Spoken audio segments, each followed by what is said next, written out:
আমি ঠাকুর সেবা করছি, আমি ভগবানের সেবায় আছি, কেন বৈষ্ণবকে প্রণাম করতে যাব?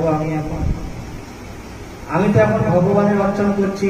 এক কোনো সন্ন্যাসী এসেছে, গুরুদেব এসেছে, না ঠাকুর সেবা বাদ দিয়ে আমি এখন কোনো বৈষ্ণবকে প্রণাম করতে যাব না।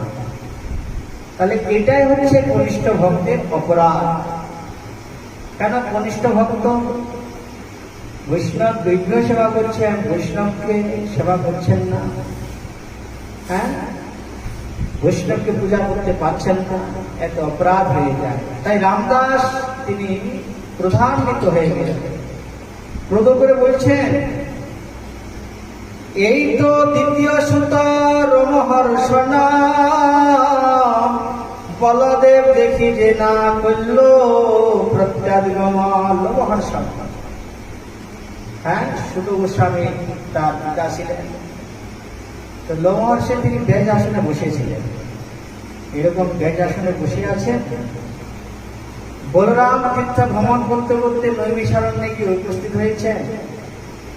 সমস্ত ঋষিগণ, যত সেখানে ঋষিগণ ছিলেন, সকলেই বলরামকে দেখে সকলে দণ্ডায়মান হয়েছেন, দাঁড়িয়েছেন, সকলে তাকে সম্বর্ধনা দিলেন।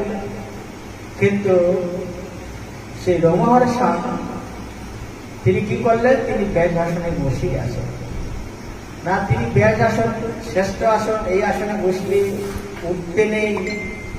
ব্যাসহ বিষ্ণু স্বরূপায়, নিজেকে বিষ্ণুর স্বরূপ মনে করে তিনি ব্যাজ আসনে বসেছিলেন। তো বলরাম দেখলো এ তো অহংকারী হয়েছে, তাই বলরাম কি করলো? তিনি তার মাথাটা কেটে দিলেন। কে শোনাবে ভাগবত? তার পুত্রকে, হ্যাঁ, পুত্র সভা রোমহর্ষকে ইয়া করে তার পুত্র সুত গোস্বামীকে তখন নিয়োগ করলেন ভাগবত কথা প্রবচনের জন্য, সমস্ত ঋষিগণকে শ্রবণ করানোর জন্য। তাহলে আমরা অনেক সময় মনে করে থাকি, না আমি তো ব্যাস আসনে বসে আছি, কোন শ্রেষ্ঠ বৈষ্ণব আসনে মনে করি, না আমি ব্যাস আসনে বসে আছি, আমি কেন উঠবো?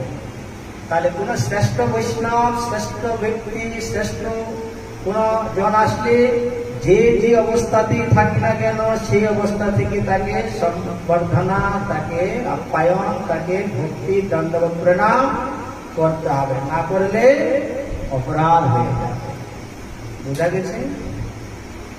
তিনি শুধু বিগ্রহ সেবা করছে, কিন্তু রামদাসকে কোন রকম সম্ভাষণা করলেন। তিনি রেগে গেলে বলছে, এ তো দ্বিতীয় রোমহর্ষ, বলদেব দেখি যে না করল প্রত্যাগম। এত বলি না